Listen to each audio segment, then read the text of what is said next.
أعوذ بالله من الشيطان الرجيم. بسم الله الرحمن الرحيم.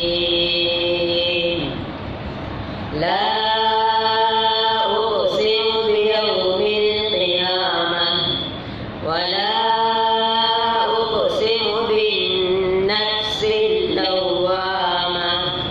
أيحسب الإنسان أن لن نجمع عظامه بلى قادرين على أن نسوي بنانه بل يريد الإنسان ليفجر أمامه يسأل أيان يوم القيامة فإذا برق البصر وخسف القمر وجمع